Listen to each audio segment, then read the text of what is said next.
Good afternoon. Welcome everyone to this roundtable devoted to the impacts of COVID-19 on cities and regions. Thank you so much for the organization, for Juan de Lucio and Andres Maroto and all the people of the local committee. I also want to thank to the Spanish Association of Real Science for giving us the opportunity to make some adverts on one of our stars, which is the journal of the association. Well, I have with me just the first volume of Investigaciones Regionales, not also with a surname, which is in English, which is the Journal of Regional Research. This is back 2002. Last month, we issued our special volume devoted to territorial self-realization, which is doing very well. We are facing, I think it will be something like spring or so, our 50th volume. So we're doing quite well. And I will, if you allow me, I want to show you, well, of course, the main website of the Journal of Regional Research. We are not anymore on paper, we're only online. You can submit your papers, you can check all the quality and the way we are proposing the topics, all of them in regional science and urban economics, and other disciplines as well, such as political science, geography, sociology, multidisciplinary as the discipline is, okay? We want to let you know as well that the journal is skyrocketing in quality terms. We are improving its citation per document, and of course also in the index, in the impact factor in Scopus, and we are now in the second quartile and very close to being the first quartile in economics, hopefully next year. Once we achieve these goals, we are really sure that we can face just to be included in other disciplines as well. How we do this? With a high rejection rate, okay? So assuring quality in the papers, being very supportive to authors as well. If we need 3 or 4 rounds of revision just to have a good paper out, this is our aim, just to improve the quality and just the expansion of the regional science in Spain, okay? So thank you so much for having this opportunity for me for talking to you about Investigaciones Regionales. And with no more time, and let me introduce you to Alessandra Faggian, Philip McCann, and Raúl Ramos. They all three just are going to talk to us about the impacts of COVID-19 on cities and regions. And all of them share just something which I'm really proud of. They are very good friends. So I'm very happy just to introduce all three. And I want to give the floor now to Alessandra. We have agreed they have a limited amount of time. They will do continuous presentation, and at the end, we will start some just questions and answers that you can post at the chat, and I will be translating them or just forwarding them just to the presenters. Thank you so much. The floor is yours, Alessandra. Very welcome. Thank you very much, Vicente. You just said something I was going to say, that we are all friends. So it's kind of weird for me to actually see you virtually and not being able to hug you and say hi and whatever. But let me tell you, gracias. So that's how much Spain I know. That's not true. Actually, I could understand 90% of the introduction, which was really surprising given the speed that everybody was talking. But thank God, you know, Spanish and Italian are close enough that I can read and understand what you are saying, although I don't speak. Okay, so I'm going to start the presentation, and by the time I click this button, I won't see you anymore, unfortunately, which is the bad thing of this online virtual thing. But hopefully you'll see the slides and everything is going to be okay. Right, so I know I have about 20 minutes. One good thing is that you can keep your iPhone next to you in these online presentations so that you don't go over time. If I do, Vicente, stop me. You know how to do it. You know, no worries about telling me to shut up if I go a little bit over. All right, okay, so I did change slightly the title of my presentation, because I just wanted to talk a little bit about the impact of COVID, give you more than give you the answer to a question, posing some kind of food for thought that maybe then we can discuss at the end of the three presentation. So after COVID struck, I started talking a lot with the media and the press about whether COVID was a centrifugal or a centripetal force. In other words, whether the peripheries were actually benefiting or not from COVID, because recently in the last 4 years since I came back to Italy from the US, I started working a lot on peripheral areas. And so this is what I'm going to talk about. First of all, COVID was really a different shock, I think, than the others. I know this is not a proper way of actually saying it, and it's a little bit not appropriate, but I like the idea of saying that the COVID was really the mother of all shocks, in the sense that it was truly exogenous, because it was not, in a sense, brewing within the system, like, say, the Great Recession, and it was really global, because it really struck the whole world. There was no country that was actually not touched by the COVID-19. And unlike the other natural disasters, it was not localized at all. So it was incredibly disruptive. And I think we all noticed that. So the question that everybody was posing me when they were knowing that I'm a regional economist and knowing that I'm working on peripheral areas was, so are people going to move to the peripheral areas now that, you know, it became so apparent that the cities and the agglomeration that goes with it, with them, it's not such a good thing for something like a sanitary crisis. And of course, you know the story of coronavirus very well. You know that Italy was the first country struck in Europe by the coronavirus. Unfortunately, Spain was as well, and very badly. But we were the first one, and we really didn't know what was going to happen, what to do. But immediately there were a lot of people, especially in the planning sector, that were saying, oh, now that there is the coronavirus, the future of Italy, of the world, is not going to be in cities anymore, but in the villages. We call them borghi, these very cute small villages, sometimes, you know, up top of mountains with the old church and so on. And so they were giving, let me call them, a bit of a simplistic answers to what the effect of coronavirus would have been, in my opinion. Because this is not a trivial question. It's true, and I will tell you at the end, that there are now some opportunities for the peripheries, but the coronavirus is not just a centrifugal force. It's not just going to spread the people in the peripheries. It also has some kind of centripetal force that goes with it. So the real result of the sanitary crisis will actually depend on the balance between these two forces. And also, let me tell you that this idea of looking at centrifugal versus centripetal forces is not new. Although now I'm using a term that comes from physics, the idea that we needed to look at the peripheries because the peripheries were kind of left behind and there was some kind of revenge that was going on in the peripheries is not new. Everybody was actually saying we should pay more attention to the peripheral areas. And here, you know, we have Phil McCann and later on Andres Rodriguez Pose, who are going to talk about these. And of course, they were saying that, well, Phil is going to talk about the discontent of the peripheries, and he's going to link it to the COVID later. So I like this quote by Faggian, who says that distancing is the new mantra.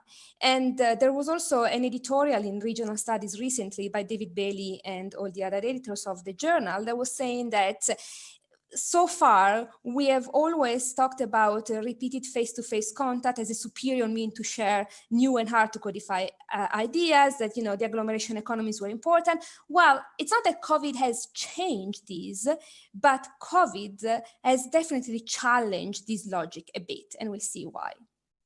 So here I just wanted to show a little bit of what we are doing so far on the COVID. There is this article that has just been published in the Journal of Regional Science. In fact, you can find it online first.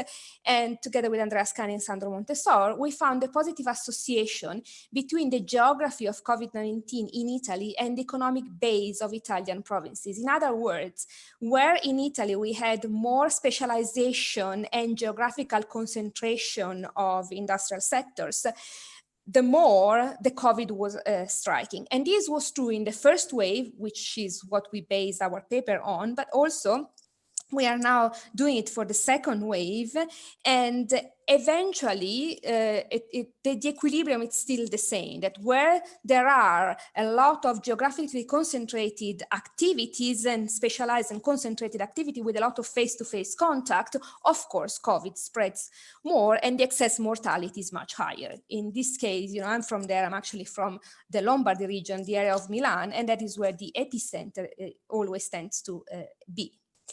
There are two phases of COVID. As I said, there are, of course, opportunities for peripheral areas. So density and agglomeration favor the spread of contagion. The housing market, now people are actually looking at more outdoor space. They value more the natural amenities and the quality of life. They are looking into proximity tourism, so they want to move where they can go to the mountains and breathe some fresh air. And of course, the working from home now, it's a big deal. But as I said, there are also challenges for the peripheries. First, the digital divide. It's a big problem in Italy. I'm sure it's the same in Spain. So periphery are not equipped for the teleworking, and they don't even have what I call the digital human capital. It's not just the infrastructure. Peripheral areas in Italy, and I'm sure elsewhere as well, don't have essential services like health, which is very important now, and education. They are weaker economic systems, so they will probably face a much stronger economic recession. And the working from home actually could also benefit the cities if, for instance, there is less traffic. But all these different topics that can go either as challenges or opportunities for the peripheries, how can you actually put some kind of order in that? Well, being an economist, I propose this classification, which is dividing the aspect in demand and supply, and also in short and long term. And so in the demand and short term, there was definitely a window of opportunity for the peripheries. And it's not just a potential. We actually seen that happening over the summer, that this area actually managed to benefit economically from some opportunities that went, for instance, with different kind of tourism. But we are also facing problem with the short-term supply because, and this is still true, actually we haven't solved this problem yet, although we keep on talking about the recovery fund, businesses everywhere are struggling, and especially in peripheral areas where they are smaller. And then there are long-term things that we have to think about in terms of facing COVID. One is the structural challenges of the peripheries. This is where actually we were already working to try and give this area better essential services and go over the digital divide. But what we really don't know, it's what's going to happen in a demand long-term. So as economists, we have to really query what is going to be the change in preferences of individual? How much of what we are experiencing now is actually going to be here to stay? So I give you some example. Window of opportunities, I've already talked about this idea that, the peripheral areas benefited, for instance, in Italy, for sure, over the summer of these new new changes new choices of people. So for instance, over the summer, 93% of Italians stayed in Italy, 25% didn't even change region. And they picked less obvious destinations. So they were not going to the seaside, they were actually going to the mountains. You know, they were looking for space. And in fact, it's ironic because by looking for space, they created crowds in places where normally you don't expect crowds, like on top of the Gran Sasso mountain, which is near where I live. So it was good, but there is a huge problem, especially in the peripheries, which is that the businesses are actually struggling to survive. In July, the National Institute of Statistics in Italy published a report in which it said that basically almost 40% of Italian businesses were at risk of failure. And in fact, the smaller they were, the higher was this risk of failure. Now, this is very important because the micro businesses I'm talking about here are mainly, if not all, located in the peripheries. So this will affect the gap and the balance between the city, the center, and the peripheries. Of course, there are structural problems in the long term that need to be overcome if we want really to benefit the peripheries and if we want them to take advantage of the COVID. In this map of Italy, I highlighted the area in which we have a digital divide. The darker is the dot, the more this divide is deep. So the first map, it's all of Italy. The second map, I only highlighted the peripheral areas, what we call the inner areas in Italy, because they are inside across the Apennines and the Alps. And as you can see, most of the dark areas are in fact inner areas. If we don't do anything about that, there is no way that these peripheries can actually benefit or take advantage of the opportunities that COVID is actually giving them. The second important thing is that there is a lack of essential services in the peripheries. So this is why I said that the architects that were mentioned in the initial newspaper cut were giving simplistic answer, because they were just saying, oh, now, you know, people from the cities are going to move there. No, they are not, because the living conditions in these peripheral areas are tough already for the people that want to stay there. It's difficult to access a proper hospital. The schools are not really of the quality that one would expect. Even transportation is lacking. So if the living conditions in this area are hard for the people that were born there and want to live there, can you imagine really somebody from the city going to live there?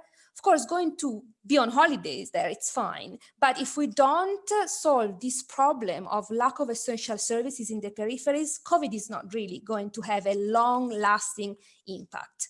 And so I say that because I don't want now the focus to be on cities and forget about the place-sensitive policies that we still have to keep on doing, you know, keep on working on for the peripheral area. This is very important. And now the changes in individual preferences. This is what I'm really working right now. In fact, we are starting a survey soon, because what we're really interested in is finding out how much did COVID change our preferences? How much of what is here, it's going to be here still in the future? There are two things that are important. First of all, we need to look into kind of, you know, habit and behavior change. The second is that the COVID also unveiled new opportunities. So to speak in economics term, it kind of expanded our choice set. To understand the habit of behavioral change, we have to actually look into the psychology literature and also behavioral economics.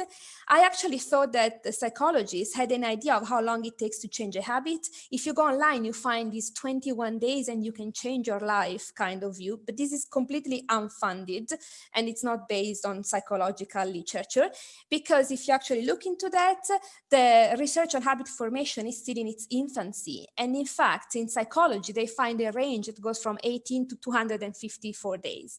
Now, the lockdown in Italy was 66 days, so it was still within this range, but now it's over 280 days since February 20th, when the COVID crisis started in Italy. So I can tell with no doubt that changes in consumption and housing preferences in Italy are going to be here to stay. Not maybe 100% of them, but there has been changes. For instance, think about that. Changes in consumption. We all now pay a lot more attention to cleanliness and hygiene, the kind of health and care economy. And this could be centripetal if actually hospitals are more central. But also we have a fear of uncertainty. We postpone non-essential purchases, right? So if we increase savings, then maybe this is also centripetal because of the weaker peripheral economies and tourism and so on. But we also have had an increase in online shopping. And this is actually a centrifugal force because there is no need to be located near the local businesses. And then we also had this effect of cocooning, we say in English. So now people spend more time at home, right? So wellness and entertainment. I actually bought a treadmill, which I'm not using, but I intended to use instead of going to the gym. And so I can do it at home. So there is no need for me to be close to a theater, a cinema, all these kind of things that are typically located in a large city. Changes in houses preferences, not surprisingly now, people are looking for houses with more space because they're also working at home. And where do we find space? Where do we find larger houses? Well, in the peripheries. So here there is a huge opportunity for peripheries compared to the cities. And in fact, we did observe, for instance, in Italy, a decrease in the demand for houses in the cities, in the largest cities, that went down from 34% to 30% in the last few months. So 4% of people are actually moving out. But there's also an expansion in the choice set. So people before didn't believe that it was possible to work from home. Now they tried because they were forced, and they actually think, you know, some of the things can be done from home. In Italy, for instance, a very recent survey showed that about 8 million people are now to some degree working from home. Before COVID, it was only 500,000. So now, you know, a lot more people are actually thinking this is a good idea. And they also partially got used to it. In fact, in another survey run by Airbnb in Italy of about 2,000 employees, found that 2/3 of them said that working from home improved their life. They said they were happier working from home. And I also mentioned other factors like, you know, having more time for themselves. This is not my case. I'll probably be 1/3 of the people that are actually saying that the quality of life went down, but 2/3 actually said that they went up. This is another survey from the UK, and you can say that the percentage of people that never work from home was 42% pre-COVID, and they were projecting what they were going to do in the next 2 years, and only 3% said that they will not work from home. Same for university, you know, we are attending university online, and this is a huge problem for large cities, in fact, because it has been observed that more peripheral locations now are preferred by the students. And if you compare, for instance, the rental accommodation in Milan, which is a large city with a lot of universities, last year and this year, you find that in Milan now there is 290% more availability of rental accommodation than in 2019. So this is going to have a huge effect on the rental market in the cities. Okay, so 18 minutes, 2 minutes, perfectly fine. I ran a little bit, but I just wanted to give you an overview of the topic. What is the take-home message? And I can take a breather here because I only have two slides and I can do it. Okay, so first of all is there has been a little bit of a COVIDization, or whatever you want to call it with a new word, of research, and everybody's studying and talking about COVID-19 from one angle or another. But this is really something unprecedented. I read a lot of articles that somehow are comparing this shock to the 2009 crisis. For me, this is a little bit misleading because there is more of a fundamental behavioral change this time than before, right? So we really need to maybe think a little bit more about that and go a little bit more into the psychology field. We're not going back to normal. I'm pretty convinced about that. I was convinced about that even 2-3 months ago.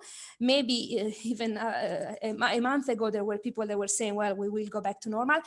I think it's going to be a long time if we ever are going to go back to normal. But I think that things have changed for good. And not only because now it's been long enough, but because actually now we understand that this is possible. You know, a virus like this is a possibility. It's real. It's not just in a sci-fi movie. And we had also past experiences like SARS, MERS. So it's a repeated thing. And so now we are going to always take into account this possibility that before didn't seem like a real thing. Of course, we are seeing some patterns in the change of consumption. Now, you know, it's almost been a year, so we can make some forecast on what's going to happen, but there is still a lot of uncertainty. We are still talking about COVID while COVID is happening. We are not over the crisis yet. And in particular, I think there is still a lot of uncertainty on the final outcome of this combination of centripetal and centrifugal forces. So for me, it's important to avoid simplistic answers and say for sure that we're going to go one direction or the other. However, I don't believe cities will die. I understand New York has huge problems, but I think they will bounce back. But there are opportunities, and they're real for peripheral areas, but only for those that are going to be able to grab them with, you know, keeping on working on place-sensitive policies, and also some of them maybe by using the place branding, like some villages in Italy now that are proposing themselves like the first smart working villages and giving incentive to people to go and live there and telework, having a work in a more central location. And that's it. So thank you very much. Thank you, Alessandra. At this stage, I think that everyone will be clapping for your impressive presentation. That was great. I would like to remind your first word about brewing, that this show was not brewing like the Great Recession could have been. I remembered about the presentations from Niall Reed on beers and brewing, etc. And I remember about his stories when people in the US could not drink alcohol for a while, for a few years. And then, well, just a big shock in the tastes of consumers. And after that, people stopped just drinking these strong beers and then ended to just drinking this Budweiser and this stuff. I think that we have a lot of food for thought for later on. Thank you so much, Alessandra. And now the floor is for Philip McCann. Philip McCann has been with us as well several other times. We are really happy just to have him back with us, and he will talk about things he has been working on. Is that correct, Philip? Thank you so much for being with us. Thank you, Vicente. I'm just going to share my screen with you, if that's okay. Right, can you see this all okay? Yes, great. Thank you. Okay, good. Okay, well, 20 minutes again. Okay, so I've been talking about these various arguments from about April onwards. I first gave a public talk about these things at the OECD in April. And then since then, I've done a lot of these discussions in different arenas, in regional science and economics, and elsewhere, because of course, so many people are thinking about these issues. And for me, as very much following on in terms of Alessandra's arguments, is that the spatial implications are very, very real. And, you know, a lot of people will talk about social science things or economics types of issues without really thinking about the geographical and spatial elements. That's, you know, we're aware of that. That's quite common in many cases. But the COVID shocks are not only that geography is central to so many aspects of it, but the implications and the mechanisms are even more complicated and complex than normal. So it's great that we're talking about these things. So, I mean, just a very, very quick run through, and I'm happy to share my slides afterwards. I mean, obviously, we've gone from an ordinary situation in terms of how the economy operates, where people, you know, investors look at the world through risks and returns, to an extraordinary situation, which is the emergency context with the lockdowns. And then we're now moving out, hopefully, back to something which is more normal. But as Alessandra said, it's probably not going to be the same as what it was previously. And we still don't really know what the nature of these processes are, how we're going to climb out. We know that it looks like vaccines are going to be coming on stream, but we don't know how long it's going to take to roll them out. you know, everyone's going to have at least 2 vaccinations. You're talking about, you know, a country like Italy, that's going to require something of the order of 100 million plus vaccinations, 120 million vaccinations. The time taken to do these things is going to be very, very significant. The organizational challenges. So investors really don't know what's going to happen. They don't understand the speed of the recovery or the nature of the recovery. And we've had all these different predictions, V-shaped, W-shaped, Z-shaped, and so on. The point is we don't know, because these things are on a scale that we haven't witnessed before. We do know some elements of the outlines of what our economies are going to look like. The first one, of course, is enormous government debts and deficits. The UK's just hit the greatest contraction in 300 plus years and the greatest debt and deficit position outside of wartime. And many countries are in the same situation, as we know. So this is not just a national, it's also an international phenomenon. And we really don't understand, we don't know anything about how the private markets, what's their willingness to governments going to look like in terms of lending? We don't know, there's no precedent for it. We also know that central government has played much more significant roles relative to local government. Local government have been involved in so many important activities, health, security, communication, information provision, as well as social care, things like this. But of course, the funding, that's basically the funding positions have shifted very much in favor of central government, which has taken these enormous deficit positions. So the relative balance between national and subnational governance is being changed in every country in favor of centralization and national. But it's going to be different, of course, country by country. Excuse me. So that's basically the background. So let me start just thinking about this notion of the geography of discontent. So the geography of discontent is a phrase that I coined in the week following the Brexit referendum in the UK in June 2016. In fact, I think it was the next morning, because a lot of students at the University of Groningen started asking me what's going on. And I just said, well, it's a geography of discontent. Where does the notion came from? Well, it basically comes from the Stiglitz book, Globalization and Its Discontents, and the Paul Ginsborg book about Italy and its discontents. And I had been using those books in a class on globalization I'd been teaching, and the notion just popped into my head. But that was also on the basis of previous work that I'd been doing on the UK, looking at the geography of inequality. And the point was, I'm just going to show you a map. If you look at the geography of inequality in the UK, so on the left-hand side, what you see is that that map of the geography of inequality in the UK in the years leading up to the Brexit referendum is very closely related to the geography, the central image here. Voting yellow is voting pro-Remain in the European Union. And what you see is, in England at least, the strong pro-Remain votes are in the prosperous areas of the south of the country, the really prosperous areas. And you see in terms of the left-hand image here, that there are big interregional divides. The point is that the geography of discontent, the idea is that the people's perceptions and how they're willing to vote or try to change or shock institutional systems depends on the local circumstances. And the right-hand image is from a magazine called The Spectator, a political magazine. And the argument was that the UK was already decoupling. It was separating into different countries in terms of the prosperity indices, and they closely relate to the geography of votes for Brexit. So this is where the idea comes from. And as I say, it was about these two books, Stiglitz and Ginsborg, gave me the idea, and it just literally popped into my head. But I used it the following week at a meeting in the OECD, and there were people from the European Commission there and so on. And then this phrase, this notion got picked up very quickly. I explained the argument, but then it got picked up very, very quickly in 2016. And the first uses of it were a couple of papers I was involved in, one in papers in regional science and one in regional studies, explaining these issues in the context of Brexit.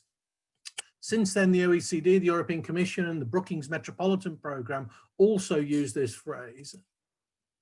But if I jump on, I'll give you an example. So this is the Brexit vote. This is the curious geography of the Brexit vote. On the horizontal axis are the proportion of people locally voting to leave the European Union. And on the vertical axis is the degree to which the local economy is dependent on demand, consumption demand, final goods demand, investment demand in the rest of the European Union. What you see is the places that were voting to leave are the places whose local economies are more dependent on European markets for their prosperity, which of course seems completely irrational.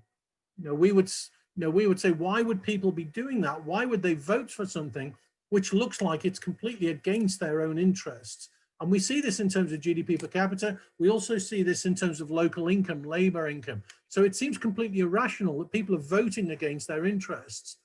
But the geography of discontent is reflecting the fact that people's behavior is not rational in the sense that we as economists might look at it. They're not looking at spreadsheets or input-output models.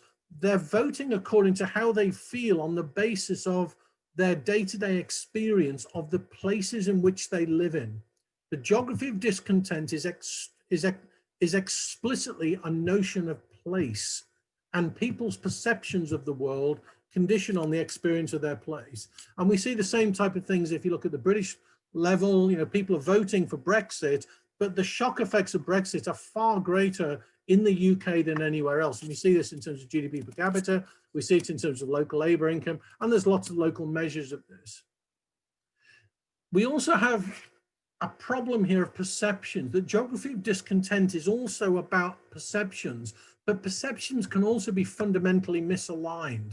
So the Brexit case is one of them, that many people in the Brexit votes were talking about Brexit as a chance to improve their localities, to take back control. This was the kind of language that was typical. Basically because they sensed that somehow, because the UK was part of Europe and their local places were falling behind, that somehow these things are connected. Well, actually they are connected, but completely the other way around. The prosperity in those places is heavily dependent on membership of the European Union in terms of trade flows. But that's not how they think about these things, because they're shaped by national narratives and local narratives. And these are narratives, they're myths, they're storytelling that we all have in our countries, in our communities, and our regions. But these are shaped by national media, think tanks, politicians. They're shaped very, very cleverly. But the point is they can also be intrinsically against the underlying economic realities. And that's the point about the geography of discontent. In the UK, we have this big narrative which has been borrowed from the United States about metropolitan elites. It's cities versus the small towns. It's urban against the rural. This is a very deep political narrative in the UK. It's completely wrong. The UK, the gap in the UK between big cities and small cities, or between urban and rural areas, is actually one of the smallest in the OECD. But these narratives are passed on. And the geography of discontent also means that people are rather susceptible. They do absorb a lot of these narratives, and because people are basically angry. This was the geography of the Trump vote back in 2016, the same year as the Brexit vote. What we see is only one city of over 1 million people voted for President Trump at the time. That was Dallas-Fort Worth, and it depends on how you define the locality, the counties. But basically, the partitioning in the United States is very much urban-rural, big city versus small town.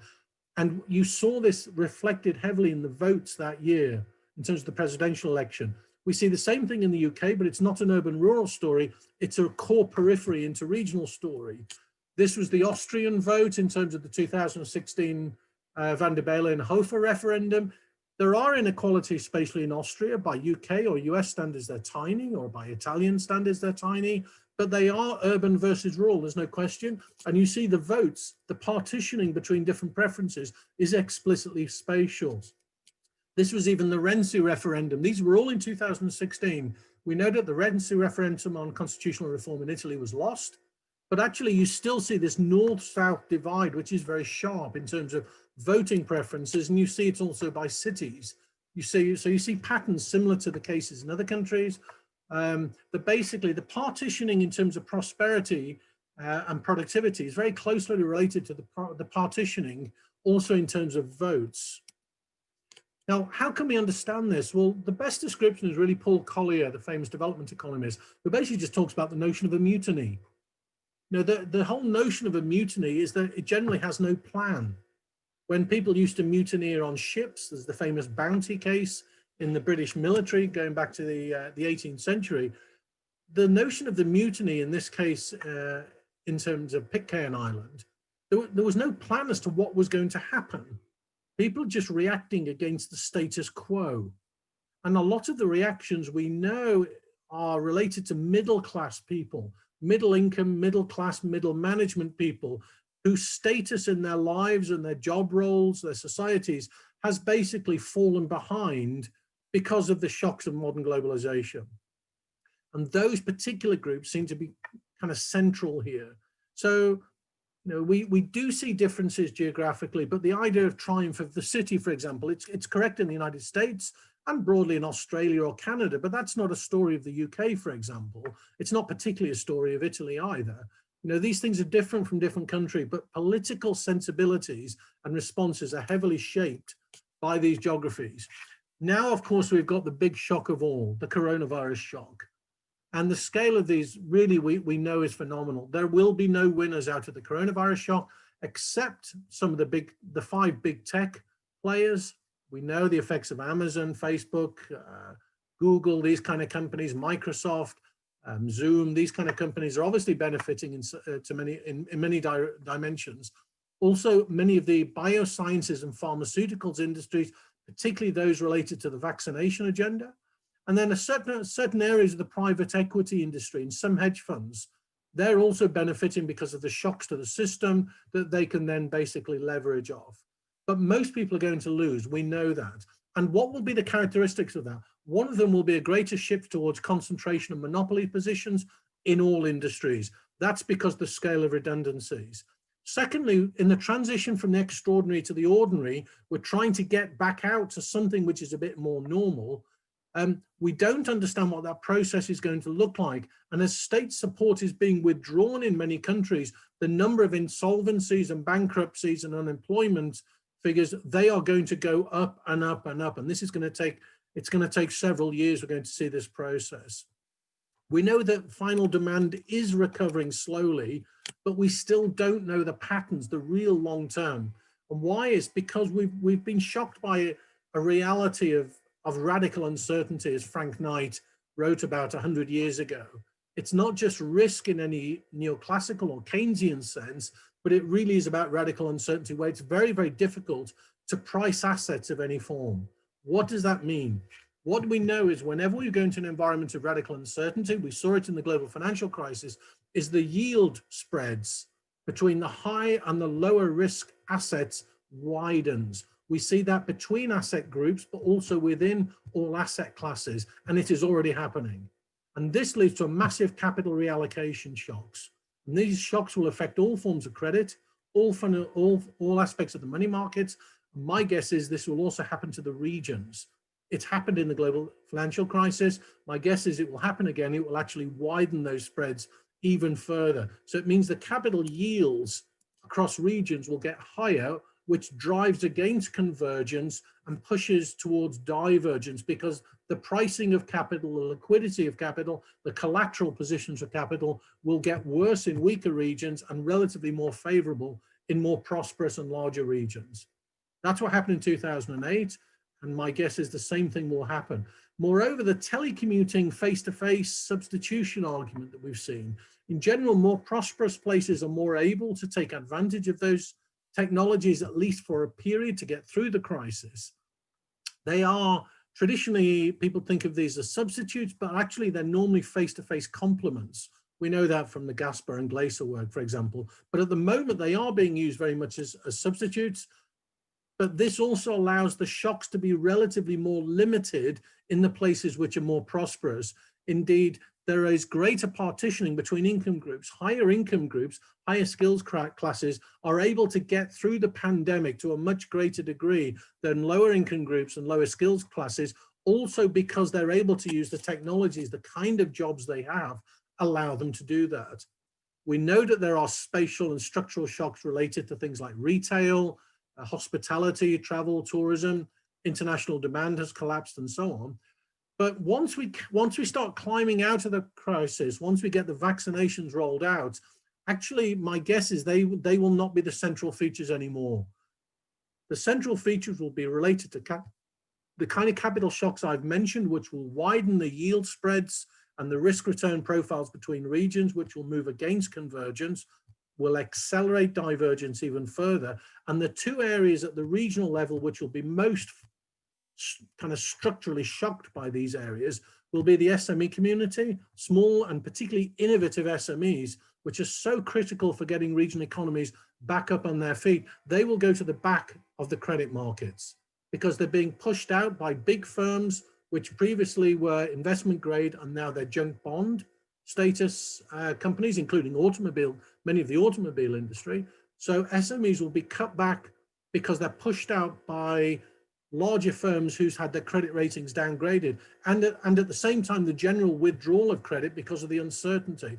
SMEs will go to the back, and particularly innovative SMEs, we saw in the last crisis, were actually behind non-innovative SMEs in terms of their line in the queue for credit. We'll also see that there will be shocks around some university cities where universities have had problems to adjust. But again, I don't see these as very long-term. I think the telecommuting one, where people are commuting much less frequently, working from home 1 or 2 or even 3 days a week in some cases, my guess is that that will also have a partitioning effect, that it will favor the more prosperous cities and the bigger cities. Because if I take an example, I teach in Sheffield, which is a relatively vulnerable and weak city. It's still trying to recover from deindustrialization. People who work locally outside of Sheffield commute into Sheffield to work, but they won't apply for jobs in London. It's too far away, even though the wages are much higher. But if now you only have to commute into the office once or twice a week, then actually job offers in London become much more interesting, given the transportation costs and the commuting costs. If your frequency of commuting is going to fall, then people working in the Sheffield area will also start looking for jobs in the London markets or in Manchester, a second order city. And so my guess is that the hinterlands of the larger and more prosperous places will actually increase because of telecommuting, and that will adversely affect the hinterlands of the smaller and the weaker places, many of which are still trying to recover. So these kind of teleworking activities will enhance the opportunities for higher income groups. And my guess also is the same thing will happen for higher prosperity in larger places. We know also in city centers, there's going to be a lot of kind of reconfiguration of workspaces, redesign of kind of offices, but there's also going to be a great deal of redundancies and postponement and cancellation of real estate developments. It's already happened in many cities, because the costs involved in real estate developments are so big and they're such long-term. At the moment, many investors are simply not in a position to do that. There are some positive arguments. People talk about using new technologies to develop things like 3D printing, increased automation locally, nearshoring of activities that previously were outsourced or offshored. I think there are some possibilities there, but the problem is the ability to do that depends on the existing trade structure. If you've got a very dense trade structures already, very dense industrial networks, it's much more possible than places which have relatively specialized or thin trade networks. So again, I don't see necessarily that as something which is going to balance or promote convergence. Local public finances in subnational government are in a terrible state globally. That is true in every country. They are in much worse positions than they were previously. And again, what's going to happen in terms of the willingness of the capital markets to lend to central government or to local government? I'm not optimistic about that. It's not really a good scene, I would say. And then just my final point is thinking about kind of place-based or place-sensitive approaches for policy, as Alessandra mentioned. I think there needs to be a lot of learning. If I just jump back, there are so many different experiences of different countries in the previous, in the last 6 to 9 months of what they've been doing, how they're trying to respond to the situation. I think there's a lot of possibilities to learn from the experiences of different countries, to think about what seems to have gone well and what hasn't. That's important because in every country, the balance between central and local is going to change. Central and local governance responsibilities, those will change because of the fiscal shocks. And that's true for devolved or federal governance systems or highly centralized countries. The same thing will take place in each country. My other big concern is around the Paris Agreement, is that we are likely to lose 3 to 5 years of time in terms of trying to respond to the Paris Agreement accords. Why? Because countries, localities are simply focused on trying to get people back into jobs, trying to remove public subsidies, public protection. And everyone's talking about the opportunity to build back better. That's the kind of language of Joe Biden. Boris Johnson uses this language. But my guess is the realities of these shocks, that's not going to happen. There was a great piece last week by Chris Giles, the economics editor of the Financial Times, saying actually the possibilities to build back better have actually just become much, much more limited precisely because of coronavirus. So I'll stop on that rather depressing note. Wonderful, Philip. Thank you so much. I think that you have done a great job just connecting this geography of discontent with what's going on with COVID. I think that they are really connected, and we are seeing some demonstrations in some Spanish cities and particular specific neighborhoods which are particularly damaged more than others. And I think that it's a key point just to stress. Okay, we will follow on that later on. And now we give the word to Raúl Ramos. Raúl, who is professor at the University of Barcelona. We see the building at his back. Okay, and he's going to talk about the labor market impacts of COVID. The floor is yours, Raúl. Thank you. Thank you, Vicente. Let me also thank you, the organizers, for inviting me to this session. It's a pleasure to be here with my friends, as Vicente was saying, also Phil and Alessandra.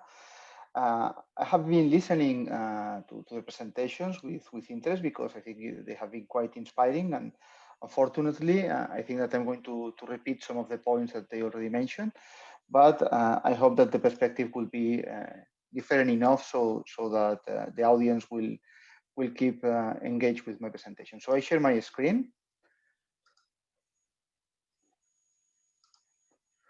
Okay, so the first thing I would like to mention is that the COVID-19 has been, as Alessandra said, and I like much more than what I was going to say, the mother of all shocks for the 2020 economy. Yeah, I was going to say that it was a black swan, something that nobody expected, that it happened and that we can do, that it was truly exogenous, as she was saying. Let me illustrate a bit the size of the shock and some reflections of what is the near future that we face. Okay, what you have here is COVID confirmed cases in the left and new cases in the right. For the world, this is that comes from our world in data, so just capturing the Johns Hopkins University figures that are updated daily. Okay, so you have seen that by the end of November, we have like 60 million cases of confirmed of COVID-19 confirmed cases.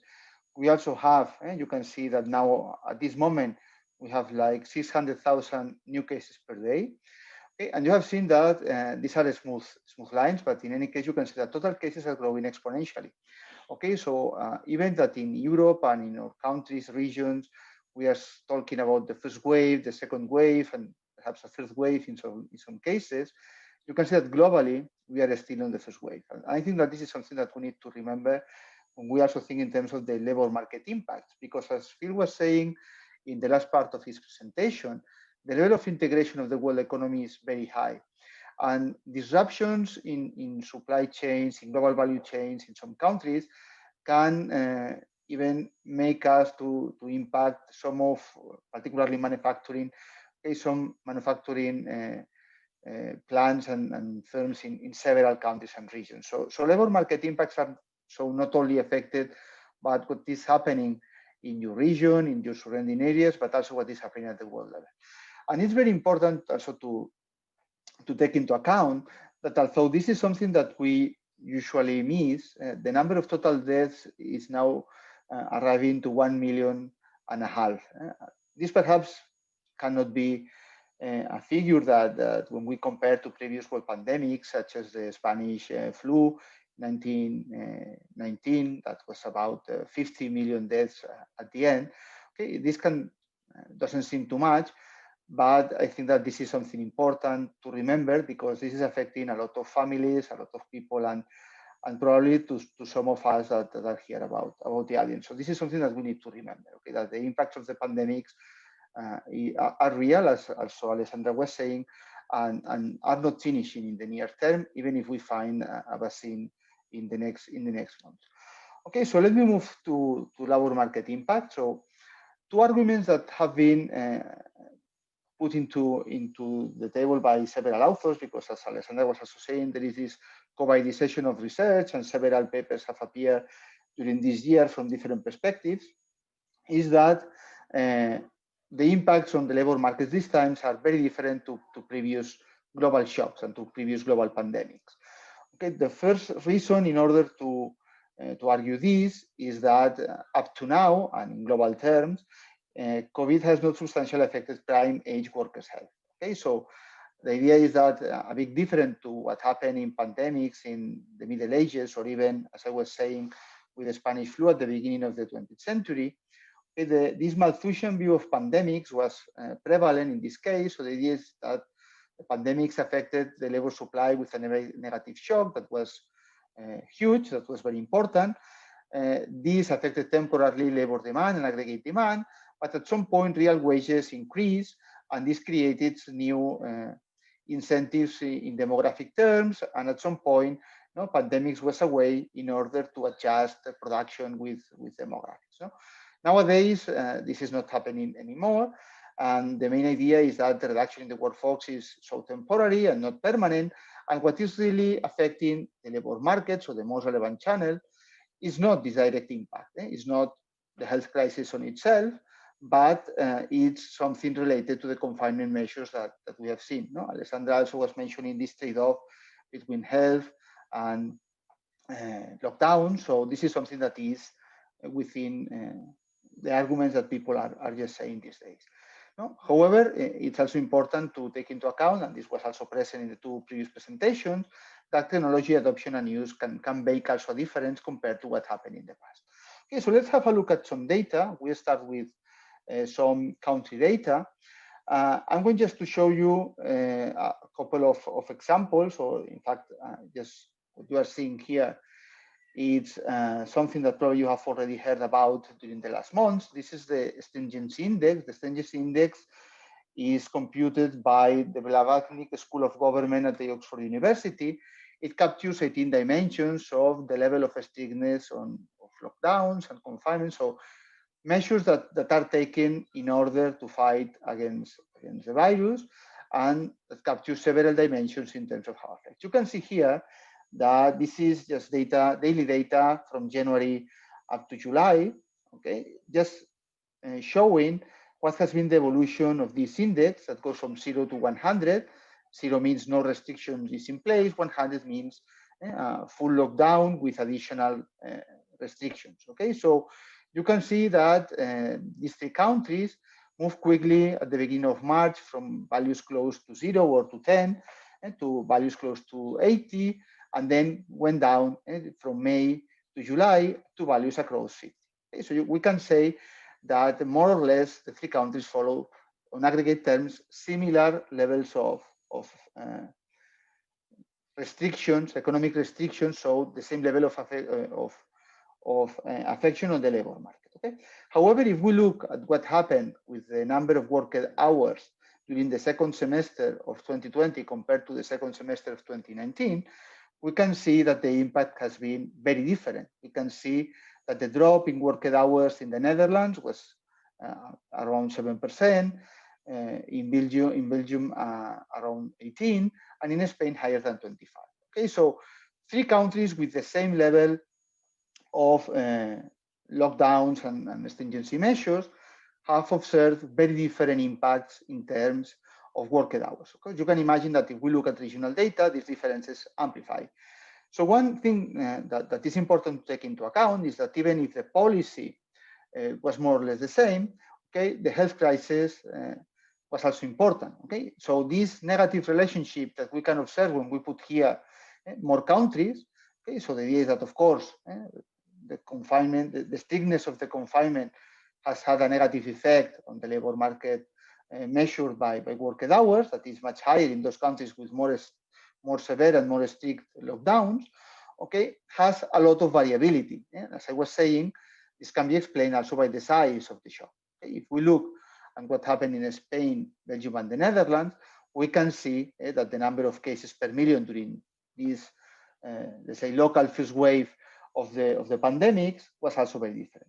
Okay, so when we are told that the main impacts on the labor market are given just by the level of strictness of the measures that are adopted. Okay, remember always that there is also this direct effect on the labor market by the number of workers affected, the quarantines, and so on. Okay, so the size of the shock is relevant. This is the first message I want you to take from here. So of course, the level of as I was showing you in the previous figure, the level of strictness, of course, has a clear impact on the labor market, but remember also that the size of the shock is very relevant.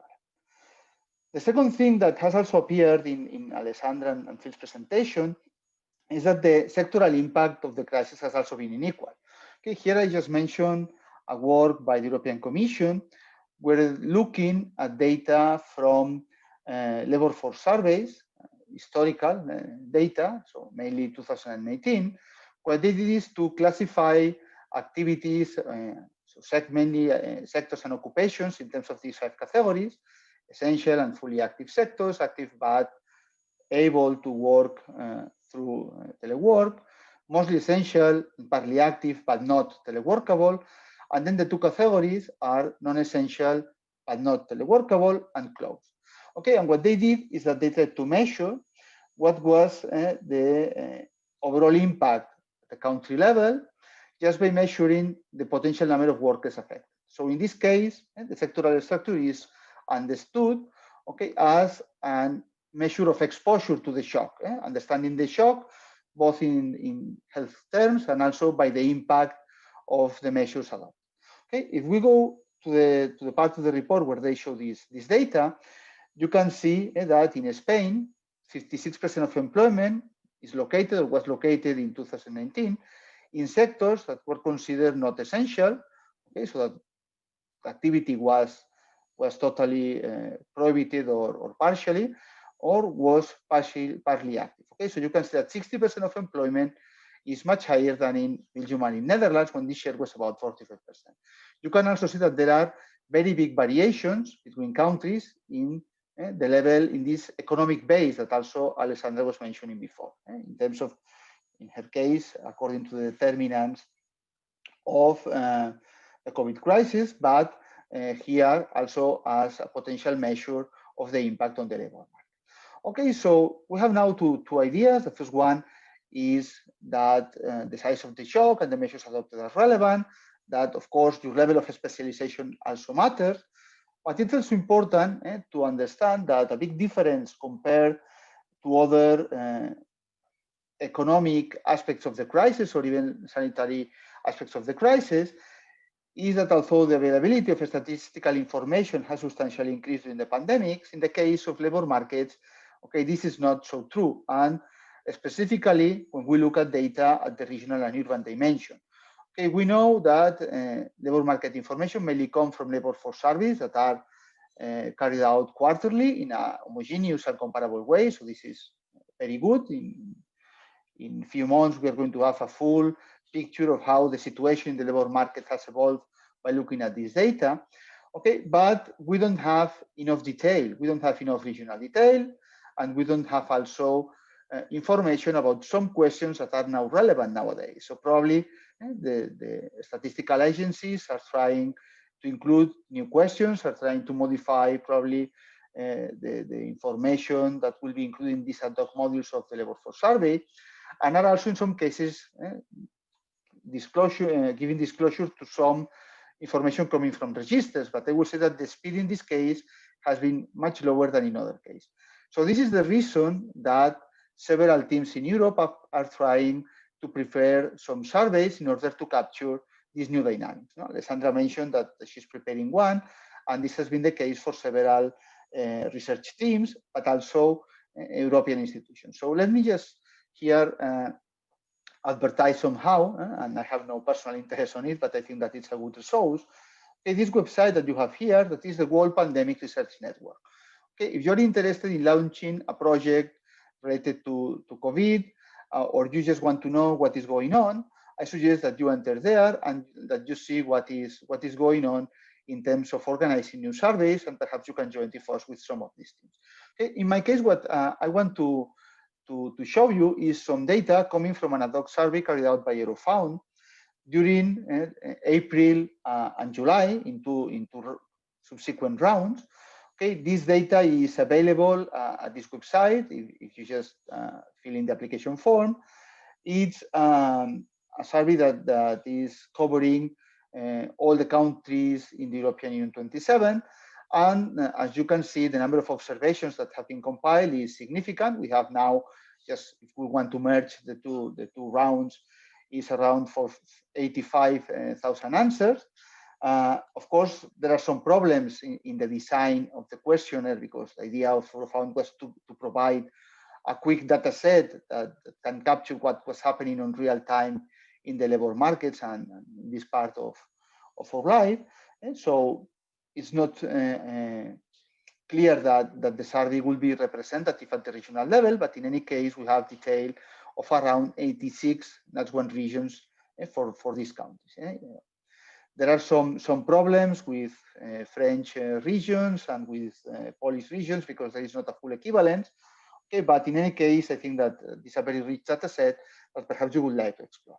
Okay, so by looking myself at the microdata from this survey, I just have time to show you a couple of things of some analysis that I'm currently doing. The first one is that if we look at these microdata coming from the survey and looking at the very aggregate level, we can see that the distribution of the change of worked hours during the pandemics is not symmetric. It's we have like 1/3 of workers that have been not affected at all in terms of the number of worked hours during the pandemics, but we have 45% of workers that have experienced a drop in the number of hours that they have worked, with around 1/3 with a very significant change in worked hours. But we also have on the right part of the right tail of the distribution around that 20% of workers that where the number of worked hours has increased. Okay, so I'm going to forget in my presentation about those who have experienced an increase of worked hours. But if you look at the Eurofound report, you will see something that contrasts a bit with the figures that Alessandra was saying, because there is a high level of insatisfaction with the new situation by some specific groups. I'm going to come back at the end of my presentation on that. Okay, so let's say that those who have not lost the job or that have not experienced a substantial drop in worked hours are not always happy with the new situation. Particularly, we will see that family and work conciliation, particularly for women, has been much harder during the pandemic than for other groups. Okay, so what was the incidence of telework before the pandemic, and what could have been the impact of the technology use and adoption during these months? Okay, there is a work that by Dingle and Newman at the beginning of the pandemics. We're looking at the ONET classification to measure what was the potential to move to telework in the US. We have also some studies for Europe adopting the same methodology.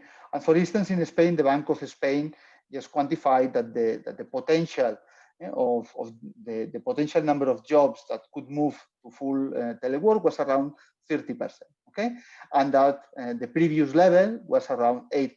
Okay, so that during the pandemic in Spain, perhaps we could move from 8% up to 30%. If we look at Eurofound data for whole EU27, we can see that those that were teleworking every day was around 9% of the workers who answered the survey.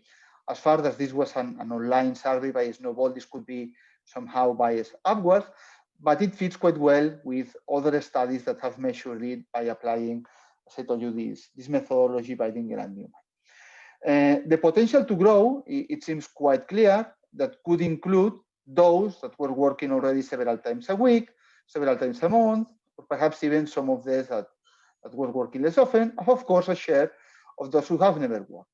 Okay, in the first round of the survey, they include a question just saying, okay, where you were working before, have you moved to telework after the pandemics? And the figure is more or less in line with what I was saying. Okay, so the role to increase is from 9% up to 40% if we look across Europe. Okay, so if we compare these two figures, the proportion of workers affected by a reduction in worked hours, including those that were severely affected and those that were only affected by a little, and those that have started working from home after the pandemics. Okay, we can see that there is this negative relationship. Okay, so it's true that in those, let's say, regions or countries, here we have countries where there was more role to telework, or more facilities to telework. Okay, the number of workers that have been affected is lower. We can see this negative correlation. Okay, remember that here we are not considering lost work hours, but workers affected by a reduction. Okay, you can see that Netherlands and Belgium are here. Spain is in this point. Okay, so around 15% of telework and around 35% of workers affected by a reduction in worked hours. While in some countries we can see that this drop is not so huge. We can see here, for instance, probably Sweden has caught your attention. Okay, it's a country with a very low incidence in terms of lost work hours, and also a very low level of telework at that point. Okay, it's true that the first wave of the pandemic in Sweden was very soft, let's say that way. Okay, but let's move to regions. Okay, and I have mainly spent half of my, or more than half my time talking about countries, but let's see what we have in terms of regions. Okay, here you have in the left part of the slide workers affected by a reduction in worked hours. So a darker color implies more impacts or higher impacts on the labor market, and on the right we have the proportion of workers that after the pandemic started to telework.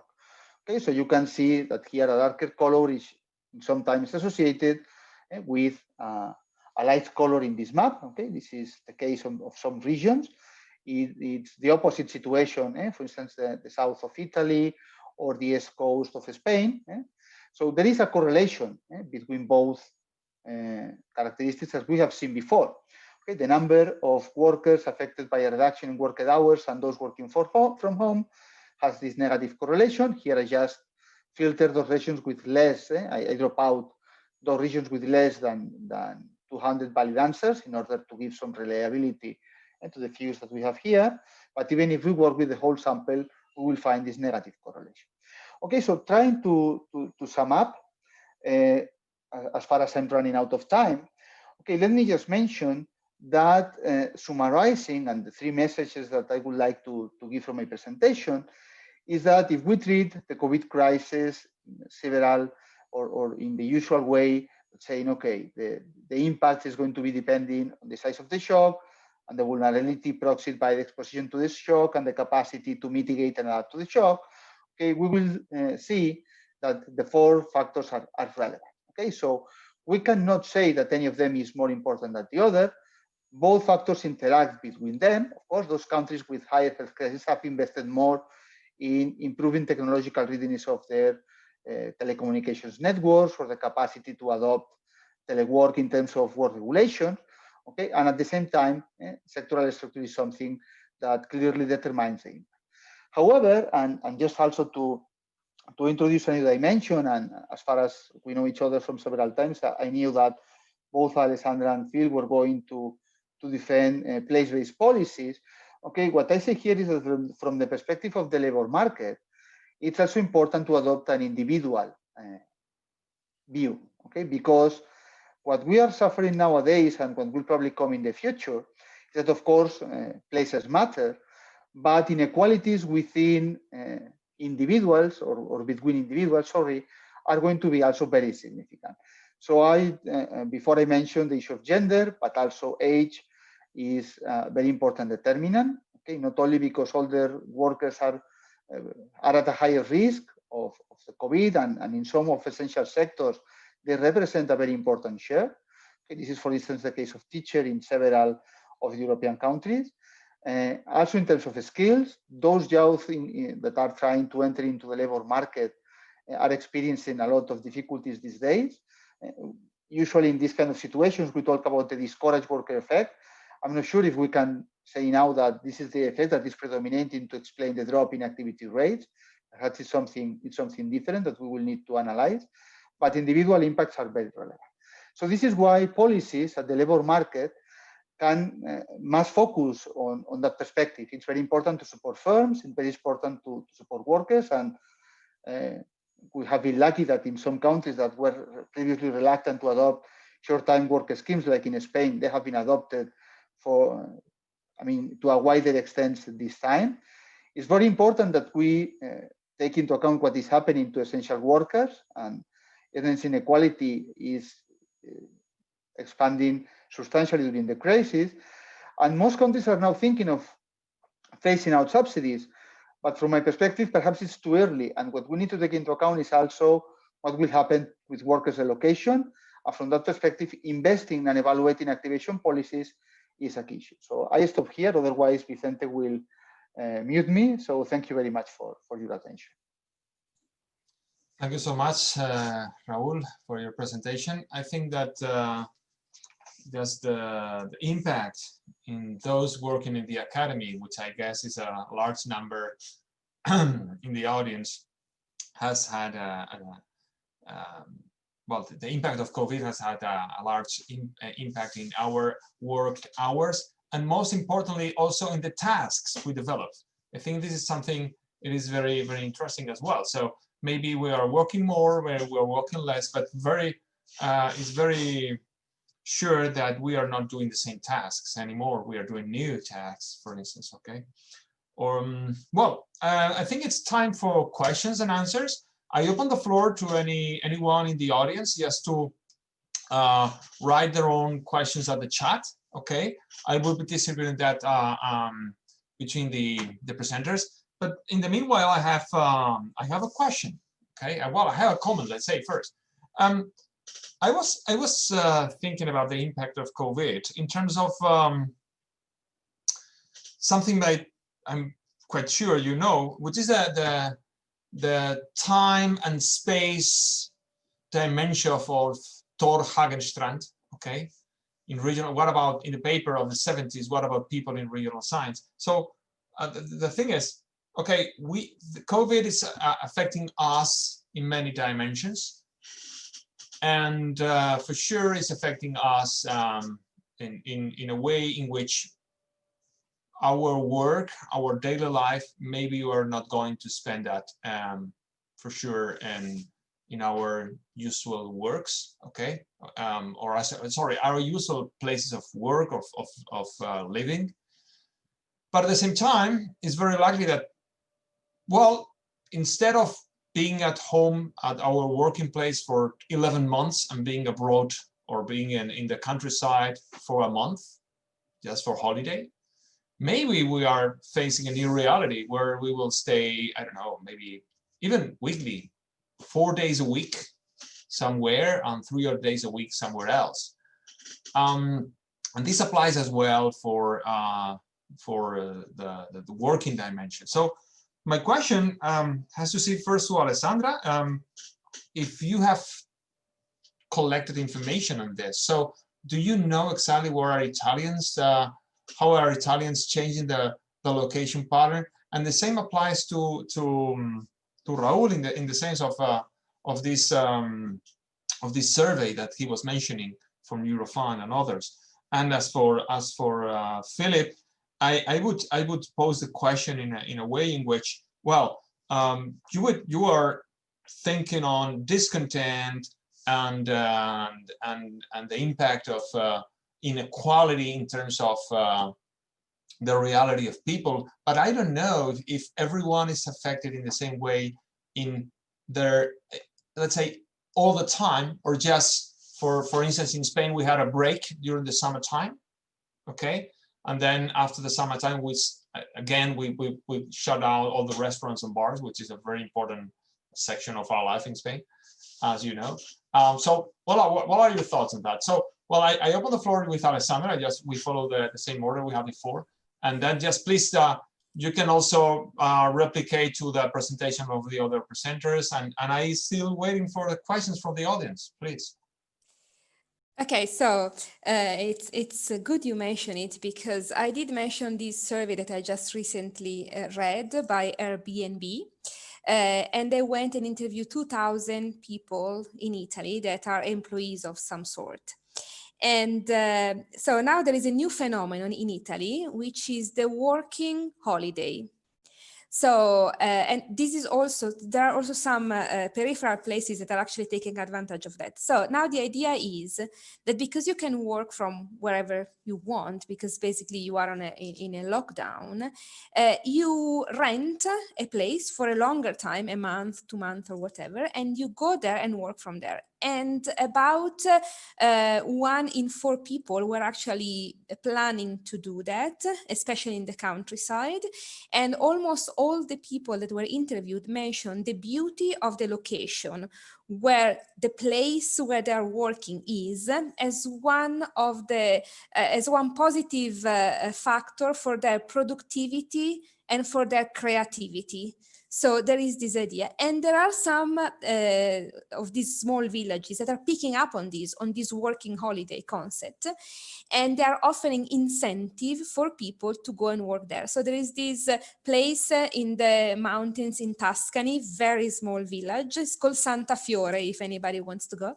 If you go there and stay there at least 2 months, they reduce your rent by 50%, and they also give you some money because they want people to go there and live there to kind of increase the critical mass of the place. We're talking about places that have about 100 inhabitants, of which maybe the people that are below 12 or 10 are sometimes 10. So these are really tiny places. And by having even small few units of, more, it really can make a difference. So as I did mention this during my presentation, this concept of the smart working village, it's becoming more and more popular. I don't know if it's good or bad, because what happens, as you said before, is that there is no boundary anymore between your workplace and your home. It all becomes one. The positive is that you can work by, looking at the mountains. And in fact, I'm benefiting from it. I'm actually one of the people, as Raúl said, that is working far more than before. And so I'm unhappy about the teleworking. So the two things match. But at the same time, joking aside, I can see the mountains while I'm working. I travel less and I kind of enjoy the natural beauty around. But yes, it's happening, at least in Italy. Philip, any thought you want to share? Sorry, my microphone was muted. If I look at the experience of the 2 countries I know the best would be the UK and the Netherlands. And the situation there is very different. Because of population densities, and the effects of the land use planning systems, which are very restrictive, precisely because of the population densities. The question is, in order to allow for these kind of things to happen, where are the houses going to be built? And the problem is basically you'll get a price spike instantly. So, I mean, we've already had a lot of these conversations in the UK. People like Henry Overman make the same point. In countries like Canada, the Nordics, particularly the Sweden, Finland, these are possibilities which are much more realistic given the land use densities, the space availability and so on. But in countries which are very dense, the opportunities for that are relatively very limited. Where they do exist and where they are increasing, such as, for example, in the south of England, these are primarily basically high income people already working in places like London who can afford to buy additional properties in high amenity areas. So actually you get a kind of partitioning and bifurcation in the regional real estate markets, which are benefiting again the higher income groups who are able to telework and therefore are able to use their wealth and their existing equity to recycle mortgage funds in order to buy these kind of properties. This is already happening, but it's very much on an income basis. It's not a general pattern. But as I say, it's part of the process by which I think, for example, you take a city such as London, London's own hinterland will simply get bigger because there will be more people who become in a situation to take advantage of these types of issues, either by relocating out and teleworking more, or people who were previously outside of the potential hinterland for London, who now become drawn in. So those are the kind of issues that people are talking about in the UK. And I know in the Netherlands, the discussions are relatively very, very similar. So what you mean is that, well, there is the increased impact of inequality. Yes.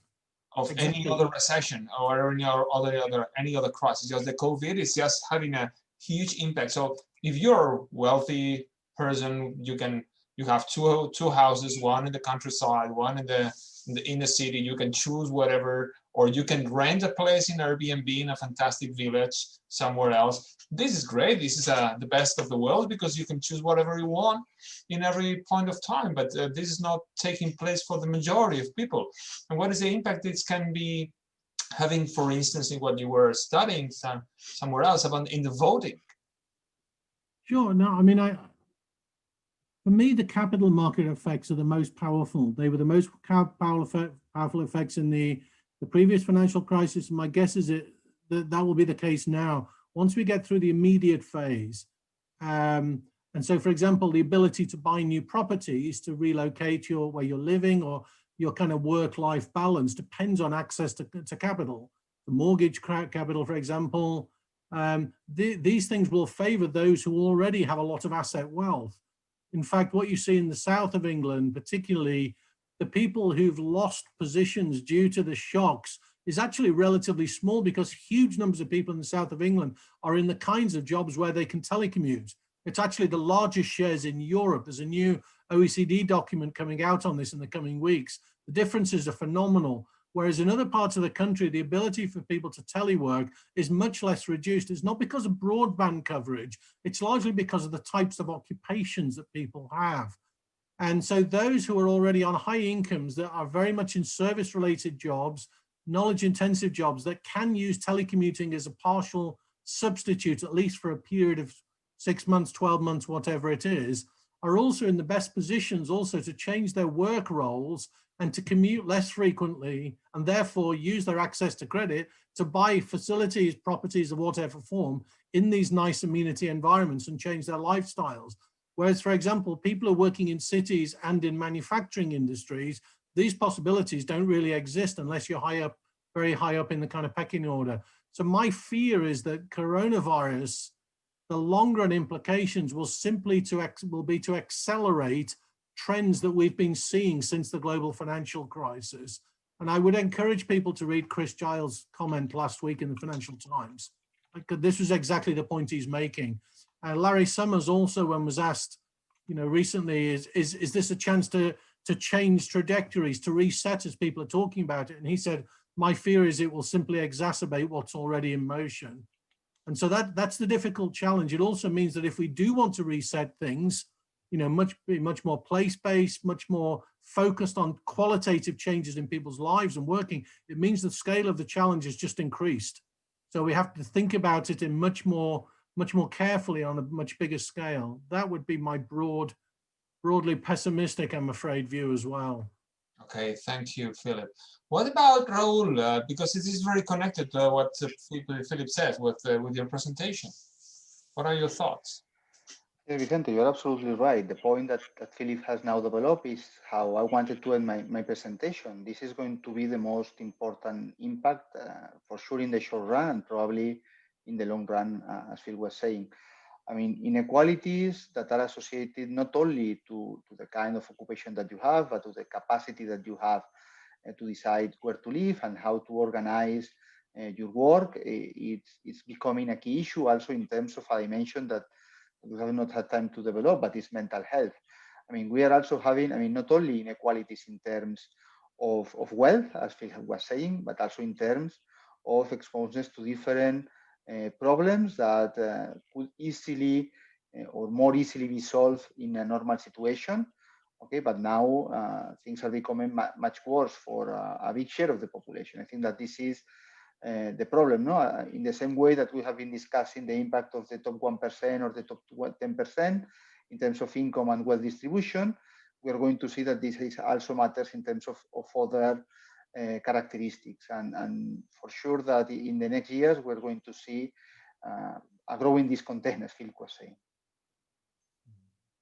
I think we have a question from the audience, but I'm not sure how to open the microphone of the people who are not as a panelist. So Alvaro Garcia was raising his hand. I'm sorry, but I don't know how to allow you. Okay. We have, yes, I think we have a message. Congratulations for the 3 speeches. All the shocks and changes derived are very well set out, but I have a simple question. If the vaccines are successful, will we come back immediately to the previous situation or not? Do you think that people have expectations enough based on close memories? I think it's related to the brewing and the beer shock. So it's people forgetting about old tastes so fast. Alessandra, I think is very connected to a very big important part of your presentation. I think not. So the closest example that I can think of is terrorism. Now we are thinking about terrorist attack maybe a little bit less than what we were doing, after September 11. But I'm thinking about myself. Before September 11, I hardly ever thought about terrorist attacks, right? After that, it became a reality because it's something that is happening, over and over again. We had other viruses going around that didn't reach the stage that COVID did, but it's a repeated thing. I think that people will take a while to forget, and depending what's going to happen in the next few years, whether we'll have another crisis like that or not, hopefully not. Even if we don't have another one, it will take a while to go back to normal completely, because as I said, after almost a year, it will be a little bit strange, right? Not to wash your hands so much, or going out and hug people. I think it became real, and before it wasn't. So I'm not sure we will go back immediately. We won't forget immediately, I think. Oh, great. Philip, do you have opened your microphone? Maybe you want to mention something. I think the biggest change will be around this issue that we've just been talking about, around using telecommunications for teleworking, in terms of changing the frequency with which people go in and out of call centers. I think that will be the big change. But do I think it will change the nature of the city centers? No. I mean, if we look at any major shocks, including First and Second World War, enormous destructions of that form, cities were kind of built very quickly. They rebuilt very, very quickly. I think what will happen is that the shift from functional specialization to urban specialization, to use the Puga and Duranton terminology, I think that will accelerate because companies are starting to discover more finely grained details in terms of which activities need to be in core city centers versus those which can be done either at home or only part-time in the office. So I think there'll be a lot of internal corporate restructuring within institutions, which will mean more rationalization in terms of activities across space. So I think that's part of the story, and that may well have a sharper distribution effect as well in terms of income distributions across space. If you think of it kind of an Alonso bid rent model, my guess is it will make those gradients steeper in general, more convex. So that would be one suggestion, but do I think it makes cities less important? No. I think there will be also this additional layer that Alessandra referred to, and particularly the kind of rural areas or small town areas around the bigger cities and more prosperous places. I think there will be more of a shift into these areas of people trying to adjust lifestyles of the form along the lines Alessandra was talking about. I think there'll be a lot more of that. And I think there'll also be a lot more opportunities on the supply side for entrepreneurs to put forward the kind of initiatives that she was referring to, subject to the land use planning constraints. As I mean, you yourself know, you lived in the UK for a while, as Alessandra, of course, did. The ability to do that in a strict planning regime, such as the Dutch or the UK, is actually very limited. The legal impediments to changing use and activities of real estate, whereas in countries such as Australia, the United States, it's much more flexible. So my guess is it will happen much quicker in those countries than those which are much more restrictive. The other part, of course, is the capital market story. there's going to be enormous shocks to capital markets in terms of capital withdrawal. So the ability of entrepreneurs to raise the finance, to package together the finance, to take on board infrastructure and real estate developments of the form that we're talking about, also again depends on very much where you are. And my guess is that weaker places, the yield prices on loans are going to increase, capital availability will fall, and collateral requirements will become much more difficult. So there'll be less of that in those places. Whereas my guess is the places that will, in a sense, come out of this the strongest will be prosperous areas which are in the hinterlands of the existing large and prosperous cities. So small towns and rural areas relatively close to the big urban centers.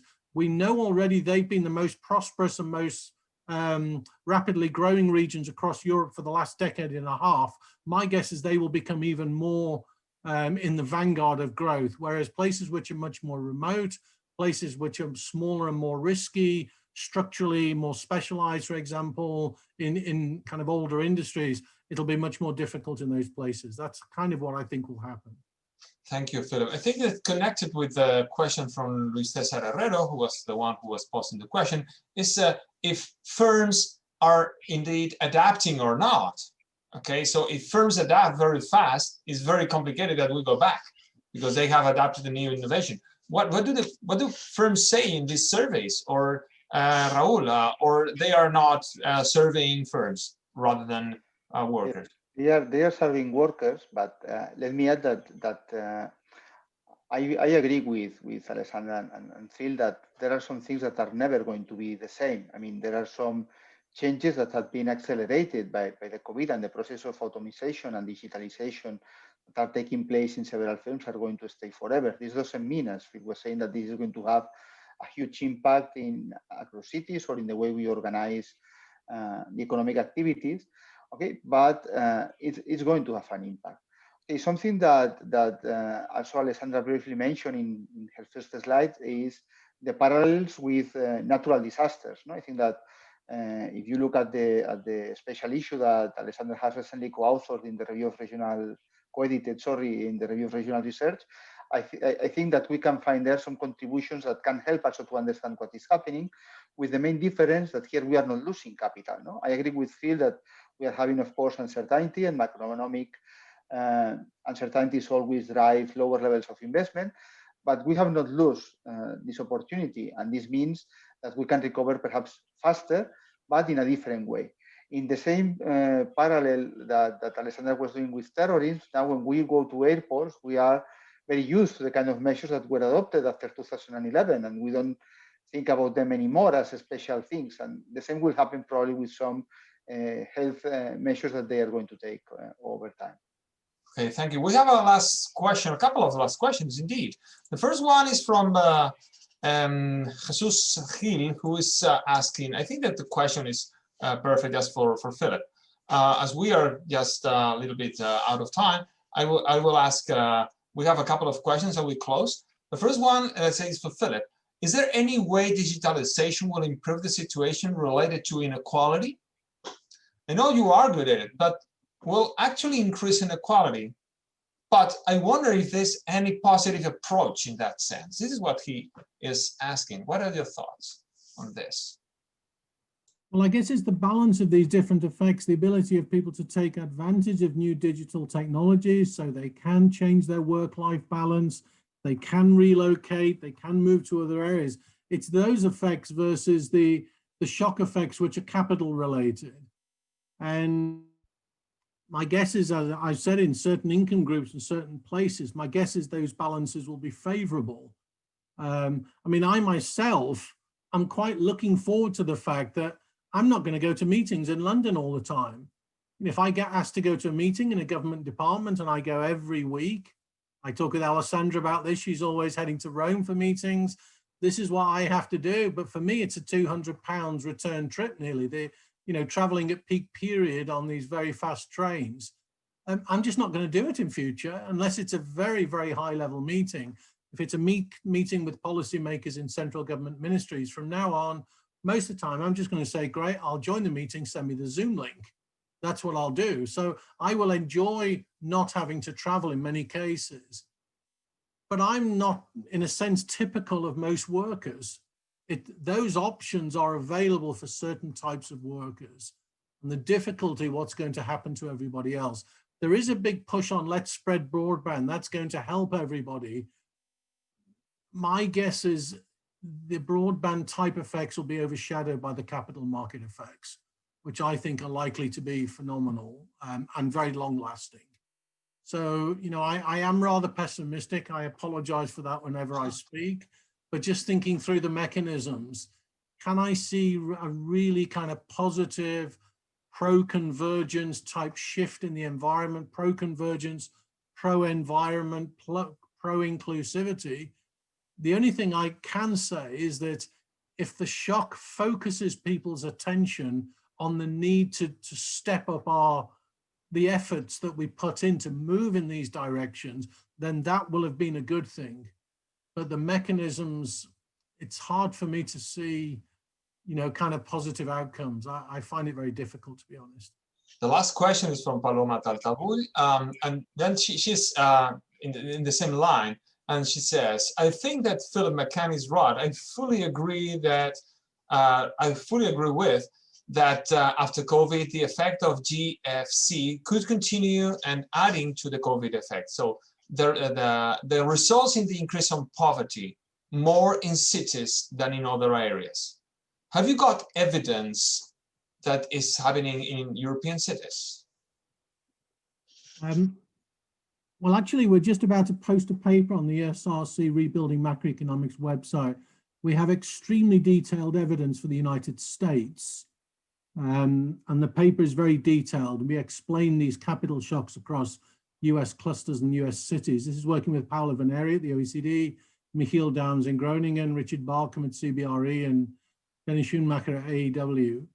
And we've run the preliminary data already for Europe, and you basically see the same patterns. So what happens is in a global financial type of shock, we've already been through one a decade ago, and we're going through one now, is the capital markets get shocked and their ability to price things suddenly diminishes. And if you think about investing in more risky places which are more peripheral, places which are economically weaker, you need a greater risk return profile to encourage investors to move into those places. So they have to have, you know, they have to be much more sure about modeling those return profiles in order to take on those risks, which is what they want to do. But the problem is when you get a profound shock around uncertainty like we've had now, the ability to price things collapses. And so the natural response is basically just to withdraw capital away from places which are more risky and into places which are safer. And so what happened in the last global financial crisis is the city centers of the big cities became, in effect, an extension of the global bond market. The capital started pouring into the big cities, increasing liquidity in big cities, reducing the price of capital, the yield values collapsed, and the collateral requirements actually became more favorable because local land prices got pushed up. So existing land asset owners in big cities, actually their collateral positions actually got better. So all of this was favoring the big cities and moving away from the smaller cities. And it's a non-technological explanation of why the US suddenly went from 6 decades of interregional and interurban convergence, suddenly within a matter of 2 years, to this prolonged period of interregional and interurban divergence. And we actually see our first cut at the European data tells a very similar story. My fear is that this is what's going to continue. Thank you so much, Alessandra, Philip, Raúl, the audience, and the Spanish Association of Regional Science, and for this great roundtable on the impact of COVID in cities and regions. In a few minutes, we will continue with the keynote speech of Andrés Rodríguez Pose, and our pleasure just to attend this. I don't know if Fernando or anyone wants to introduce that, but anyway, see you in a few minutes. Thank you so much again for all you three. Thank you. Thank you.